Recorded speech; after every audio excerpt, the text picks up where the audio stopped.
So I know how to speak to the chicken. Oh. I asked it, how are you? It said, I'm fine. I once worked in a nursery. I once worked in a nursery though. Trinity Forestry Services, your companion in tree growing. It's B.ISA. B.ISA with the time. Slow B.ISA. It's B.ISA. It's B.ISA. It's B.ISA. B.ISA with the time. It's B.ISA. It's B.ISA. Africa, gone is tomorrow. Today is here. Achievement to be accomplished. Nothing to fear. It's B.ISA. I am Christopher Marvin Tumusime from this is Uganda. We are here at Trinity Forestry Services, our home or our place where we produce seedlings from.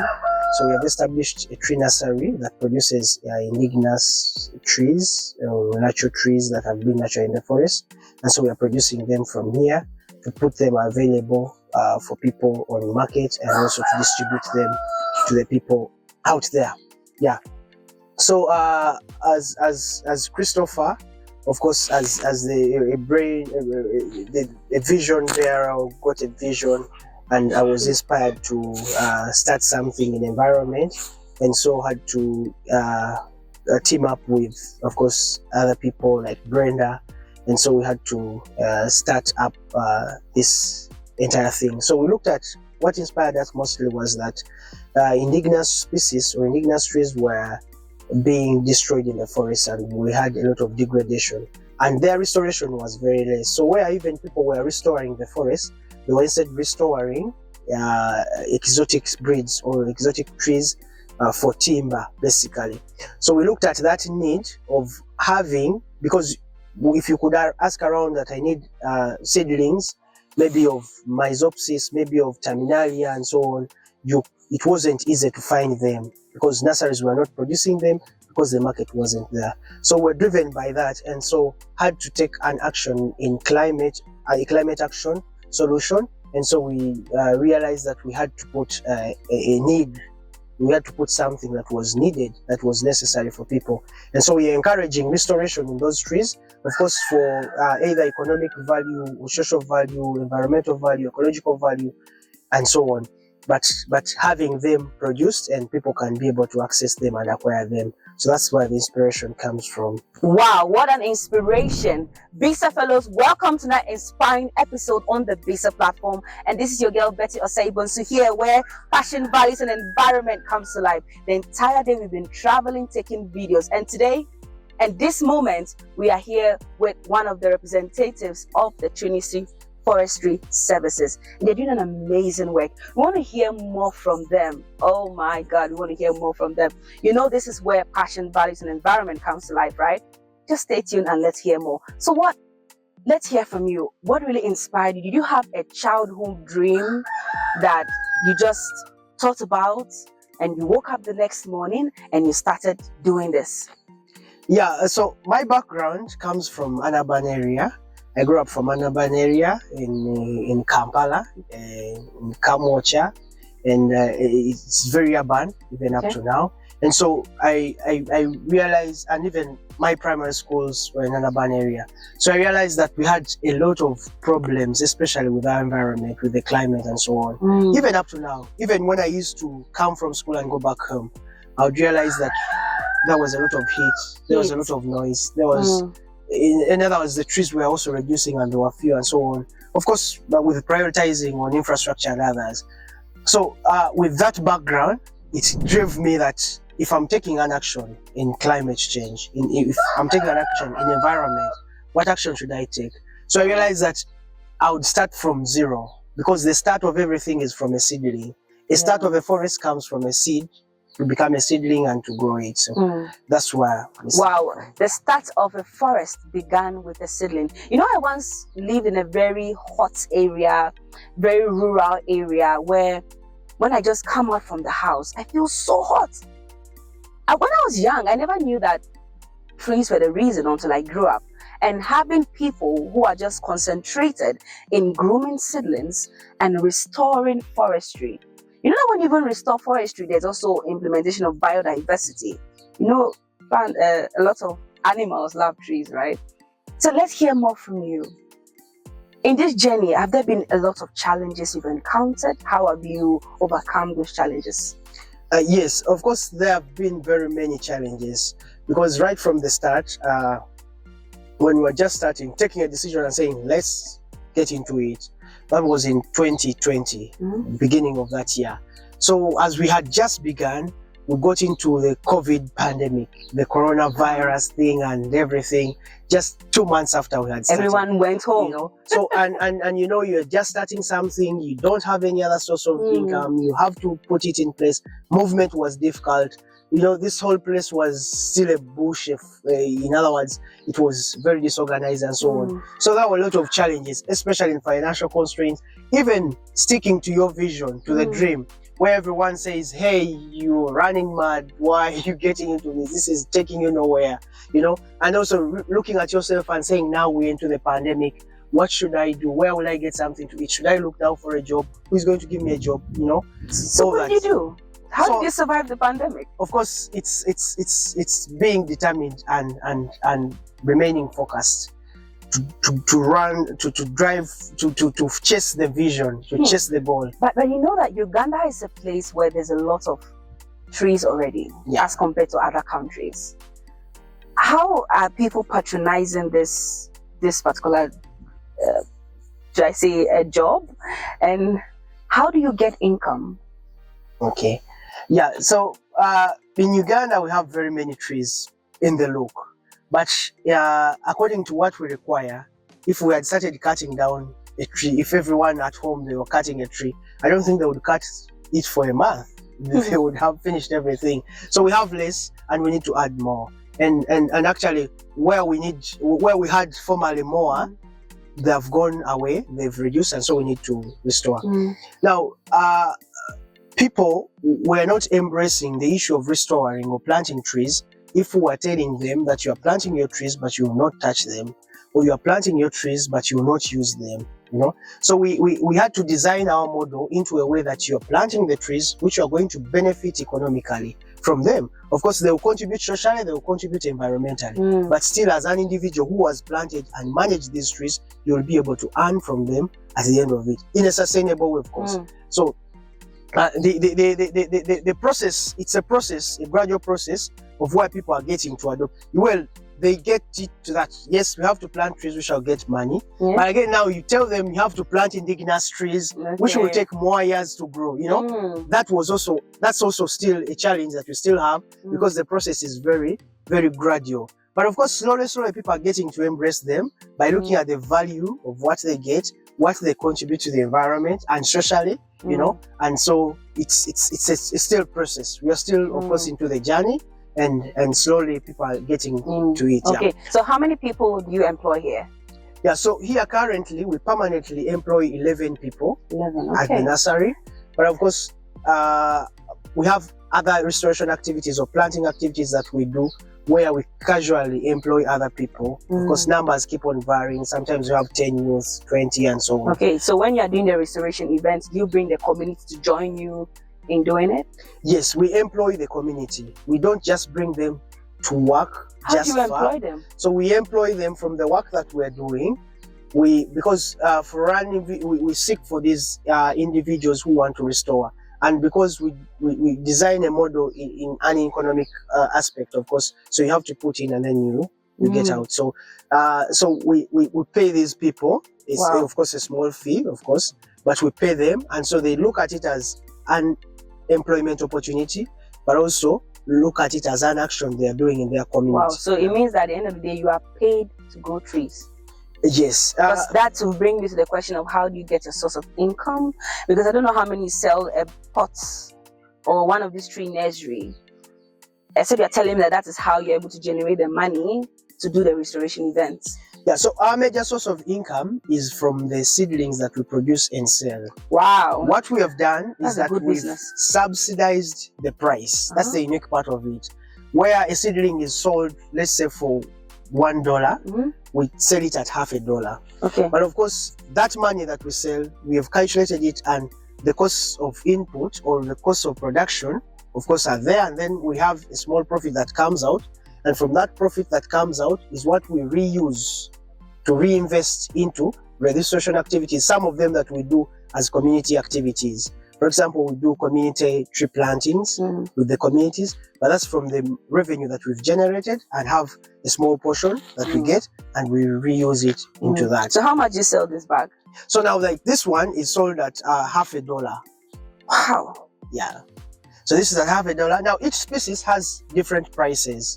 Yeah. So each species has different prices. So these are ornamental species that I use, of course, at home. And it looks like I have spices. to go into nursery farming. Yeah. So yeah. So they keep on varying their prices and the value and their value that they have, of course. Yes. Yeah. Okay. This is a question we do ask everyone that we interview on B.ISA, and that is, what kind of Africa would you like to see?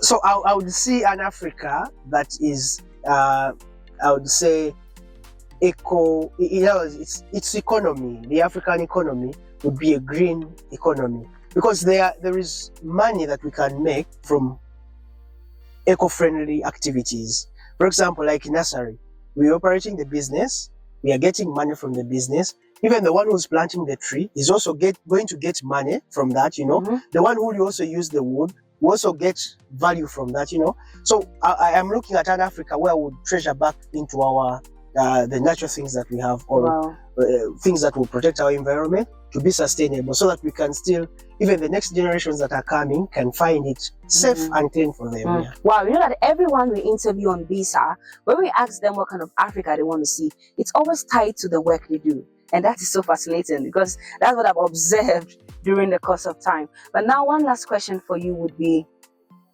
with the current thing you are doing, how do you bag this seedling for people who do not know how this seedling is brought or how you grow it? Do you just go and pick it from other places to just put here? How does this come about? Yeah. So our production process begins right from a seed. You know, I told you a forest comes from a seed, to seedling and to growers. So we produce these ones from seeds. Where do you get the seeds from? So we collect these seeds from natural forests. Because I've told you, most of our trees here are from natural forests. We have Myzopsis eminai, Terminalia, Entana dragofogo, mahogany, and very many others. So we get from those seeds and then sow them into seed beds. We produce them, they germinate, and then we transfer them and put them into these potting bags. The reason why we put them in potting bags is to ease transportation and also to keep them very safe, especially the root systems. So you walk into the forest and just find seeds. I'm wondering how that would look like. How do the seeds of these plants look like? Yeah, so different seeds have different. How do they look like? Is it a seedling or just seeds? Like you see bean seeds or maize seeds. So you see that, you're able to see it. There are even others which are smaller than that. Wow. Yeah, like sugar crystals, you know. Oh. Yeah. Okay, so, I see. Guys, if you know some of these seedlings, please put their names in the chat, how they look like and how one can identify them when they see them. Yeah. Okay, yeah, that sounds good. I think we're going to go around the facility to see what they have. And when you came into this forestry area, did you cut down some trees to set this up? No, well, whatever, even what you not, like those stumps that you see, are trees that got old and could not be still in those places. But what we did is instead to rather plant. You can see we have new planted trees that we planted in this area. So we've conserved what was there. Like some of them were originally there, and so we've conserved them. We planted the bamboos, of course, here still, and so on. So. Okay, now the audience is looking at you. What support would you require from the audience? Like if they've given you a platform to say, okay, tell us what you want. How can people support you? How can people join this campaign? How can people just be inspired? Okay, first of all, like for us here, let me start with the nursery. What we need, because we still feel that we are not producing or selling out enough than we require. So what we want, what we are looking at is to increase on our production here. But not only producing, but also to increase on what we sell out of. So with the nursery, we are looking at producing more, scaling it up so that we can be able to produce more seedlings. And so we track from this in the impact we are doing in the environment. If we sell out 1,000 of them from here, then we know that we have 1,000 have been planted out. Or even when we go and plant maybe 200 or 100 or 10 or 5 or 2, we know that something has been added to the environment. Number 2, what we are looking at is that also having more land, because in some places you find land, we are competing with other land users. So to establish forests there and permanently have them there. But then you find that we have maybe this government or there are individuals who have big land and they are vacant, there's nothing there. So we call upon those people to please give us the land, or please, I don't know if they give us or sublet it or rent it out. Yeah, so we have that land and established trees here. At least if every season everything here would go and then we are producing more, we'll be very happy. So you do like this patronizing like every season, not every month or every day? Is it every month you sell? Or every day, or it depends? No, so we have planting seasons. In the planting seasons, that's when we sell out. In the dry season, we are doing more of the production.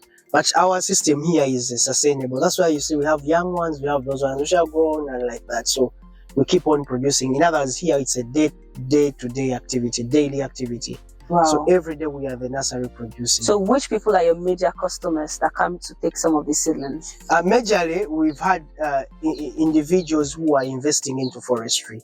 Those have been our major customers. So people are there that are just deciding to invest into forestry? Yeah.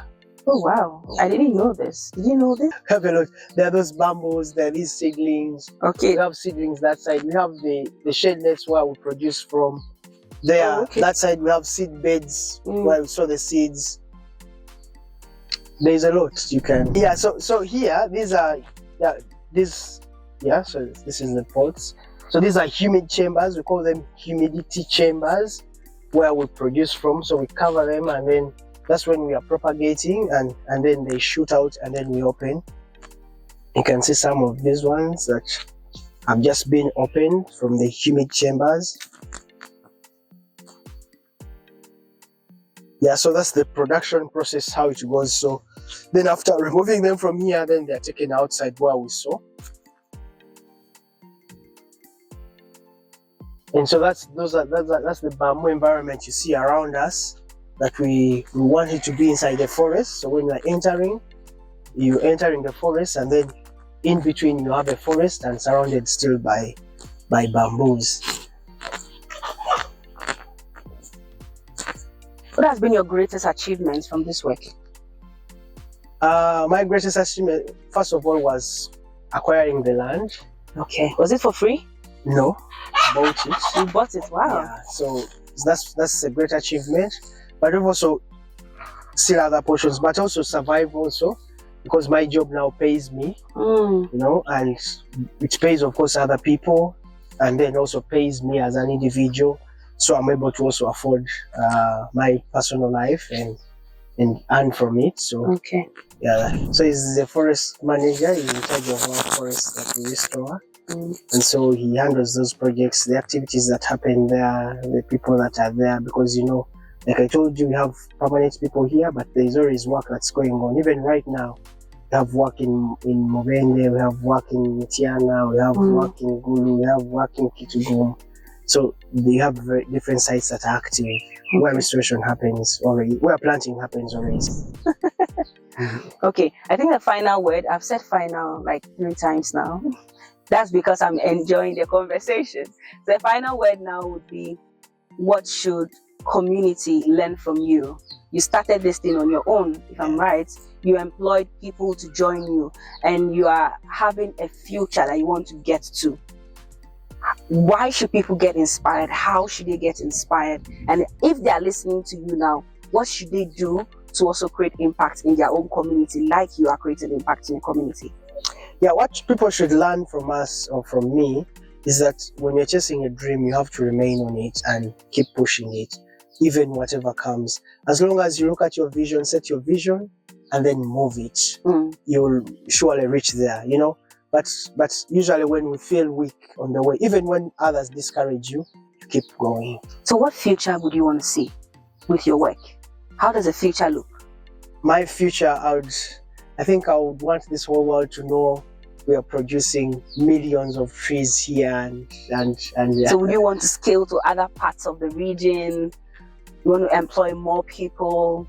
Yeah, of course, my dream is that I would be in many parts of Africa, or maybe by now I would be maybe, I don't know, in Ghana, training some people to start their nurseries, Wow. you know, and we have a lot of production in Africa.